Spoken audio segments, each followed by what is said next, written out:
Hi Vyas, welcome to my channel. ఈరోజు మన ఛానల్లో పెసర్లతోని స్నాక్ ఐటమ్ అండి. ఇది స్నాక్ అనుకోవచ్చు, టిఫిన్కైనా తినచ్చు. ఎక్కువైతే స్నాక్స్గా బాగుంటుంది ఈవినింగ్లో. ఇది ఒక గ్లాస్ తీసుకున్నానండి. ఇవి ఒక 2-3 సార్లు బాగా కడిగేసి నానబెట్టుకుందాము. ఒక 2 గంటలు నానితే చాలండి, ఇంకంతకంటే ఎక్కువ అవసరం లేదు. పెసర్లు తొందరగానే నానుతాయి. నేను 25 డేస్ కుకింగ్ ఛానల్లో ఈరోజు ఇది చూపిస్తున్నానండి. మీరు ఎవరైనా సబ్స్క్రైబ్ చేసుకోకపోతే ఇంతవరకు నా ఛానల్ని సబ్స్క్రైబ్ చేసుకోండి తప్పకుండా. ఇవి ఒక 2 అవర్స్ నాననిద్దామండి. నానిన తర్వాత మనము గ్రైండ్ చేసుకోవాలి. ఒక 2 అవర్స్, 2.5 అవర్స్ అంతకంటే ఎక్కర్లేదండి. పెసర్లు నానిపోయేయండి. ఇప్పుడు ఇది మనము నీళ్ళన్నీ వార్చేసి మిక్సీలో వేసుకొని గ్రైండ్ చేసుకోవాలి. ఇందులోనే 2 పచ్చిమిరపకాయలు వేసుకోవాలి. అల్లం ఇలా చిన్న చిన్న ముక్కలు కట్ వేసుకొని కొంచెం ఫోర్స్గా గ్రైండ్ చేయాలండి, మెత్తగా కాదు. 1 స్పూను జీలకర్ర కూడా వేసుకొని గ్రైండ్ చేసుకోవాలి, కొంచెం ఫోర్స్గా, బరకగా. ఇది ఇప్పుడు చాలా బరకగానే ఉందండి. నేను కొద్దిగా తీసి పెడుతున్నాను, ఇట్లా బరకగా ఉన్నది కొంచెం తీసి పెడుతున్నాను, మిగతాది మళ్ళీ గ్రైండ్ చేస్తాను.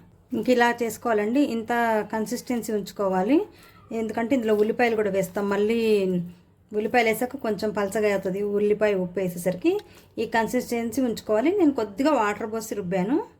ఇందులో ఇప్పుడు 1 స్పూను బియ్యం పిండి, చిటికెడు వంట సోడా, టేస్ట్కి సరిపడా సాల్ట్, సన్నగా కట్ చేసుకున్న కరివేపాకు, సన్నగా తరిగిన కొత్తిమీర, 2 పచ్చిమిరపకాయలు వేసి గ్రైండ్ చేశానండి. అయినా ఒక చిన్న మిరపకాయ సన్నగా కట్ చేసి వేస్తున్నాను. సన్నగా తరిగిన ఉల్లిపాయలు కూడా వేసేసుకున్నాను. ఇవన్నీ బాగా కలిపేసేయాలి. ఉల్లిపాయలు వద్దనుకుంటే వేసుకోక్కర్లేదండి. ఈ పిండి మనం గ్రైండ్ చేసుకున్నాక 1-2 డేస్ ఉంటుందండి. ఉల్లిపాయలు కలపకుండా ఉంచుకోవచ్చు. అలా కూడా మనకు ఎప్పుడు వేసుకోవాలనుకుంటే అప్పుడు ఉల్లిపాయలు కలిపి వేసుకోవచ్చు. బియ్యం పిండి వేసాము, కొంచెం బరకగా ఉన్నది కూడా తీసాను కదా. అలా చేయడం వల్ల పైన మంచిగా క్రిస్పీగా వస్తుంది అనమాట. అందుకని అలా వేసాను. కావాలనుకుంటే మనం పెసర్లు నానబెట్టేటప్పుడే ఒక 2 స్పూన్ల బియ్యం నానబెట్టేయచ్చు వాటితో పాటు. నేను బియ్యం పిండి వేసాను. నూనె వేడెక్కిందండి. మనం ఇలా పురుగులను ఇలా రౌండ్గా కూడా చేసి వేసుకోవచ్చు, లేకపోతే ఇలా వదిలేయచ్చు. మన ఇష్టం, ఎలాగైనా చేసుకోవచ్చు.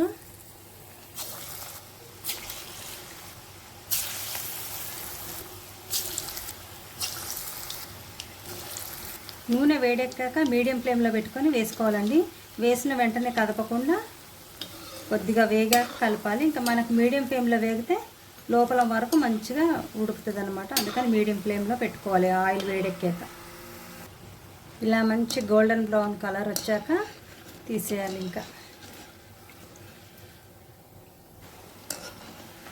ఇలా గోల్డెన్ బ్రౌన్ వచ్చినాక తీసేసుకున్నాం. ఇంకా కొద్ది పిండితో ఇలా వేసేస్తున్నానండి. ఇలా కూడా వేసుకోవచ్చు, పకోడీలా కూడా మనము.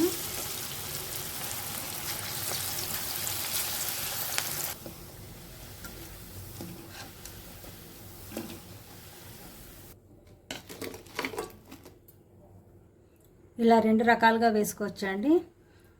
ఎంతో హెల్తీ అండ్ టేస్టీ పెసర పునుగులు రెడీ అండి. పైన క్రిస్పీగా, లోపల స్మూత్గా ఉంటాయండి. చాలా టేస్ట్గా ఉంటాయండి. మనం బరకగా పట్టాం కదా, అది మనం తింటూ ఉంటే, నములుతూ ఉంటే మనకు మంచి టేస్ట్ వస్తుందండి. ఈ వీడియో నచ్చినట్టయితే తప్పకుండా లైక్ చేయండి, షేర్ చేయండి, సబ్స్క్రైబ్ చేసుకోండి. నెక్స్ట్ వీడియోలో కలుద్దామండి. బాయ్.